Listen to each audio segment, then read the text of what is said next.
अंतिम क्रियाकर्म, दिल छू लेने वाली कहानी। अरे सरोज, गंगा जल कहाँ रखा है? सरोज की सास ने सरोज से पूछा। सरोज ने पुनः प्रश्न किया, क्यों माँ? अरे अब के लगता है अम्मा नहीं बचने वाली। गई रात कई बार सांस उखड़ी है अम्मा की। पहले कम से कम टट्टी पेशाब का निस्तार तो अम्मा खुद कर लेती थी, लेकिन 2-3 दिन से सब बिस्तर पर चल रहा है। सरोज का अगला प्रश्न था, माँ, दादी की उम्र कितनी हो गई होगी? सासू माँ बोली, अब बूढ़े सयानों की क्या उम्र याद रहती है। 4-5 महीने पहले जब अम्मा बातचीत करती थी तब पूछा था मैंने, अम्मा कितने बरस की हो गई हो? तो अम्मा बोली थी, पूरे 12 फाग बीते थे तब तुम्हारे ससुर ब्याह के लाए थे। मुझे 17 की थी तब गंगा देवी, सरोज के ससुर, पैदा हुआ। सरोज बोली, अम्मा जी, बाबूजी भी तो गई शिवरात्रि के दूसरे दिन पूरे 75 साल के हो गए। इस हिसाब से अम्मा पूरे 92-93 साल की हुई हो। सरोज की सास ने हुंकार भरी। अरे सरोज, अभी दिन है, थोड़ी सी तुलसी के पत्ते भी तोड़ के ले के रख लो। कल बुधवार है तो तुलसी का बिरवा स्पर्श नहीं कर पाएंगे। कौन जाने कब जरूरत पड़ जाए। ऐसा कहकर सर पर आंचल संवारती सरोज की सास रसोई की तरफ बढ़ गई। सरोज की सास का संशय सही निकला। सांझ ढले दिया लिसने के समय सरोज की दादी सास की सांस फिर उखड़ने लगी।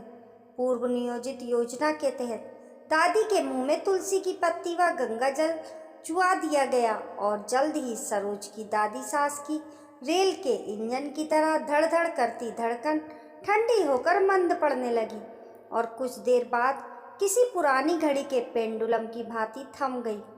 अम्मा चली गईं। सरोज की सास की हल्की सी चीख निकली, लेकिन कुछ ही मिनटों में सब शांत और संयत हो गया।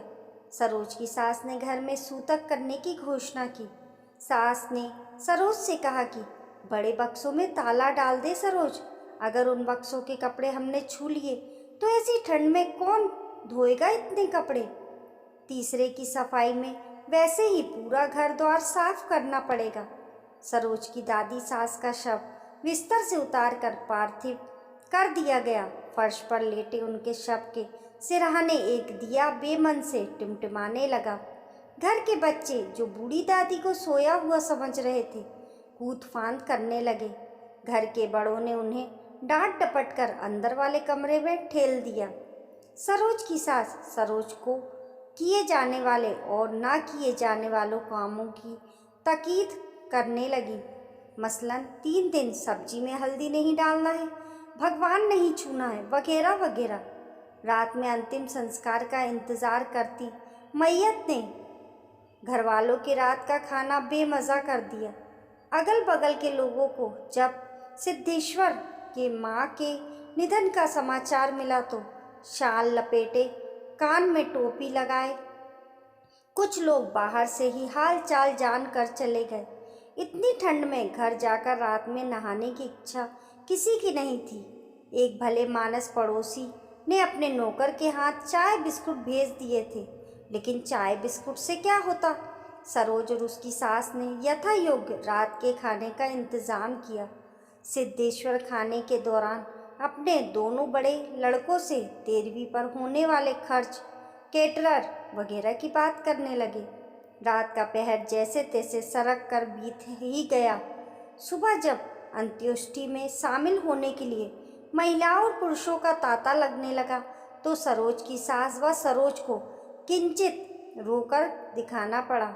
समय पर आई मृत्यु दुख का कारण कभी नहीं होती है।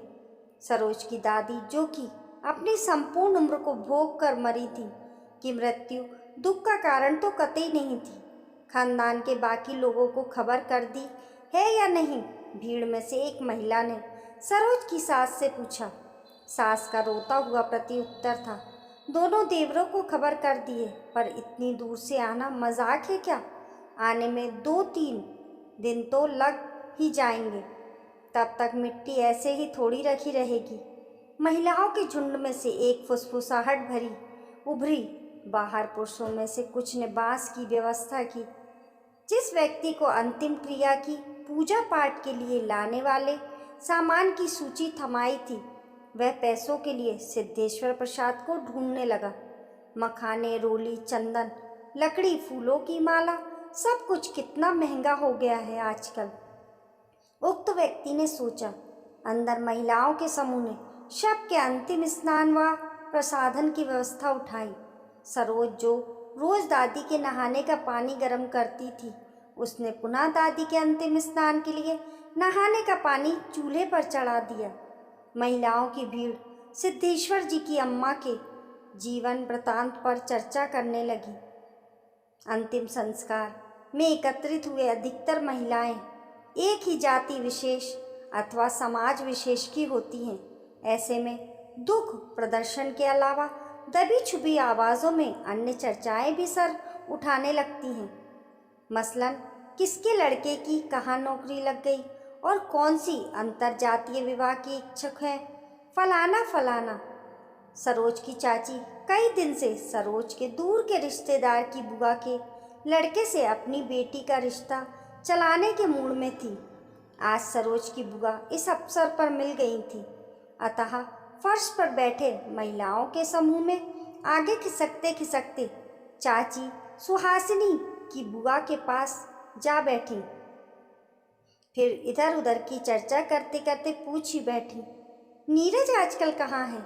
ऑस्ट्रेलिया में है या मेलबर्न में?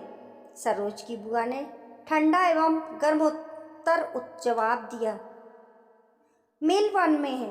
रवि की माँ अपने बेटे के इर्द गिर्द ऐसी भिनभिनाती मक्खियों से बहुत गर्व महसूस करती थी, लेकिन मौका ऐसा था कि ज़्यादा विस्तार से बात नहीं की जा सकती थी, क्योंकि अभी दस्तूर दादी की शव यात्रा के निभाए जाने थे। ऐसे में लाजमी था कि दादी विषयक अधिक से अधिक बातें की जाएं। जीवन के निरंतर बीतने वाले दिवस भविष्य में स्मृतियों में रूपांतरित हो जाते हैं, लेकिन दादी के जीवन का लेखा जोखा निरंतर बढ़ती उम्र व बुढ़ापे के कारण विस्मृत हो धुंधला पड़ गया था। वैसे भी उनके जीवन में कोई असाधारण घटना घटी हो ऐसा किसी को याद नहीं था, लेकिन जन्म की तरह मृत्यु भी सदैव चर्चा का विषय रहती है। ऐसे में दादी की मृत्यु पर भी चर्चा आवश्यक थी, अतः सामान्य सी घटनाओं का भी सिलाई टाँका उधेड़कर महिलाओं ने मृतदेह विषय अंतर्गत चर्चा जारी रखी। सामूहिक गहमा गहमी के दौरान बाहर पुरुषों का एक छोटा समूह शव यात्रा की तैयारी कर रहा था। कुछ ही देर में यथेष्ट तैयारी के पश्चात शांत पड़ चुकी मृतदेह को उसकी अंतिम यात्रा के लिए पूर्णतः तैयार कर लिया गया। थोड़े रवायत भरे रोने धोने व चिल्ला चोट के पश्चात दादी का शव सैया पर रख दिया गया। पीले फूलों की मालाओं के अर्पण के बाद महिलाओं ने दादी को अंतिम विदाई दी। राम नाम सत्य है कि उच्चारित शाश्वत शब्द ध्वनियों के बीच समभाव से पड़ा दादी का निश्चेतन शरीर व्यक्तियों के चलने के कारण हल्का सा कांप जाता। कुछ ही देर में शव यात्रा अपने अंतिम प्रयाण स्थल पर पहुंच गई। शव के अग्नि संस्कार के लिए लकड़ी के गट्ठे का इंतजाम उस व्यक्ति ने पूर्व में ही कर लिया था जिसे ये काम सौंपा गया था। सबकी अंतिम क्रिया की पूर्व सूचना मुक्तिधाम वालों को दे दी गई थी, परंतु शायद कुछ कागजी कार्रवाई में विलंबता, अतः दादी का शव पेड़ के नीचे एक ओर रख दिया गया।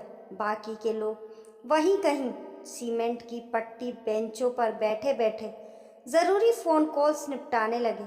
कुछ ही देर के पश्चात मानव स्वर समूहों की ध्वनि तीव्रता कुछ उग्र सी जान पड़ी। झगड़े की संभावना देख वो समूह जो सुस्त बेंचों पर बैठ गए थे उस ओर चल पड़े जहां से तेज आवाजों का स्वर सुनाई दे रहा था। तेज गूंजते शब्द, निरंतर होती बहस, बहुत देर तक समझ ही नहीं आया कि आखिर माजरा क्या है। अरे आपने ऐसे कैसे कह दिया? सिद्धेश्वर के बड़े बेटे का चीखता सा प्रश्न सामने वाले के समूह के किसी व्यक्ति से था। सामने वाले समूह का विनयात्मक प्रत्युत्तर था, भैया गलती हो गई, थोड़ी सी मिसअंडरस्टैंडिंग हो गई थी। सिद्धेश्वर के बड़े लड़के ने पुनः रोष से कहा, अरे आपकी मिसअंडरस्टैंडिंग के चक्कर में हमारा काम तो बिगड़ गया। सामने वाले का जवाब था, आप चिंता ना करें, मैंने आदमी भेजा है, अभी आ जाएंगी लकड़ियाँ। सिद्धेश्वर के समूह में खड़े एक व्यक्ति जो अपनी 11 बजे होने वाली मीटिंग को लेकर जल्दी में थे, देर की संभावना को लेकर चिंतित हो पड़े और खींचकर तेज स्वर में बोले, अरे कब आएगी लकड़ियाँ? आप लोगों को ज़रा भी तमीज़ नहीं है। बना बनाया काम बिगड़ा दिया आपने। अभी तक अनुनय विनय करते समूह के कुछ उग्र युवा इस तीखी टिप्पणी से बिगड़ गए और प्रत्युत्तर में वो भी आक्रामक तर्क वितर्क करने लगे। बढ़ते बढ़ते बात बहुत बढ़ गई। दरअसल लड़ाई की वजह अग्नि संस्कार में उपयोग में लाई जाने वाली लकड़ियां थीं, जिन्हें सिद्धेश्वर के रिश्तेदार ने पूर्व नियोजित कार्य योजना के तहत पहले से ही बुलवा कर मुक्तिधाम स्थल पर रखवा दिया था। लेकिन गलती से उन लकड़ियों के ढेर का इस्तेमाल दादी की शव यात्रा पहुंचने से पहले ही किसी अन्य दाह संस्कार के उक्त समूह द्वारा कर लिया गया था। इस कारण से इस झगड़े की शुरुआत हुई। अंततः झगड़े को निपटाने के उद्देश्य से दाह संस्कार कर चुके समूह के मुखिया ने वही मुक्तिधाम से लकड़ियों का ढेर खरीदा और सिद्धेश्वर जी के हवाले कर दिया। लकड़ी का गट्ठर मिलने के पश्चात उन लोगों ने चैन की सांस ली जो जल्दी में थे और जिनके काम अटके हुए थे। शीघ्र ही गहमा गहमी भरे विधि विधान के साथ दादी को अंतिम विदाई दी गई एवं उनका दाह संस्कार किया गया। इस तरह इस संपूर्ण अंतिम यात्रा में शामिल लोगों ने चैन की सांस ली, शायद जिसमें सबसे ज़्यादा चैन की सांस मृत आत्मा द्वारा ली गई थी। दोस्तों, आपको ये अंतिम क्रियाक्रम कहानी कैसी लगी कमेंट करके ज़रूर बताइए और पसंद आने पर लाइक और शेयर करें। ऐसी ही अच्छी अच्छी कहानियों के लिए चैनल को सब्सक्राइब करना ना भूलें। मिलते हैं फिर एक नई कहानी के साथ, तब तक के लिए नमस्कार।